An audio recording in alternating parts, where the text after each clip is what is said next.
ખેડાના ઠાસરા સહિત દેશભરમાં petrol, diesel, gas અને દૂધના ભાવમાં અચાનક થયેલા ભારે વધારાએ સામાન્ય જનજીવનને ઝંઝોળી નાખ્યું છે।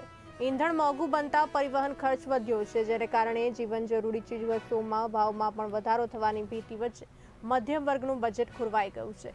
અનેક પેટ્રોલ પંપો પર સપ્લાયમાં ઘટાડાને કારણે પેટ્રોલ નથીના બોર્ડ લાગતા લોકોમાં હાહાકાર મચ્યો છે, જ્યારે નાના વેપારીઓ અને નોકરિયાત વર્ગ માટે ઘર ખર્ચ સંભાળવો વધુ મુશ્કેલ બન્યો છે। કંપની વાળા પરથી સપ્લાય 50% આપે એટલે અમારે દર અઠવાડિયે 3 ગાડી બે ગાડી કરી નાખીએ મારી દરેક પંપ 50% સપ્લાય આપે એટલે એની કેટલો લોસ છે? લોસ તો વેચાણ ઓછું થઈ ગયું મારેલું। આ કેટલા વર્ષથી પેટ્રોલ પંપ ચલાવો છો તમે? 50 વર્ષથી। એક તરફ સરકાર એવું કહી રહી છે કે પેટ્રોલનો પૂરતો જથ્થો છે, તો પેટ્રોલ પંપના માલિક તરીકે શું કહેશો?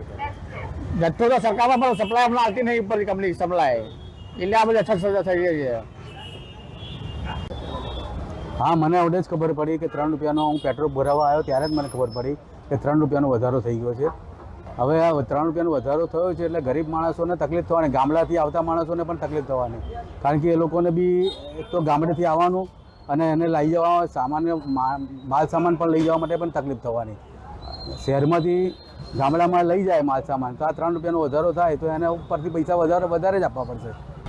પેટ્રોલના ભાવ વધારામાં સતત વધારો થતો જ હોય, અત્યાર સુધી નહોતો પણ અત્યારે આજે અચાનક જ 3 રૂપિયા વધારો થઈ ગયો છે, જે અસહ્ય છે પેટ્રોલના મિડલ ક્લાસ માટે। ગેસના ભાવમાં પણ વધારો થઈ ગયો છે, દૂધના ભાવમાં પણ વધારો થઈ ગયો છે। આ એક સાથે આટલો બધો વધારો એ પબ્લિકને માટે બહુ અસહ્ય છે। પેટ્રોલ મળતું નથી પણ 200 રૂપિયાનું મળે છે, લાઈન લાગી છે। દૂધના બી ભાવ વધ્યા છે, મોંઘવારી વધી ગયેલી છે, પબ્લિક પરેશાન થઈ ગઈ છે।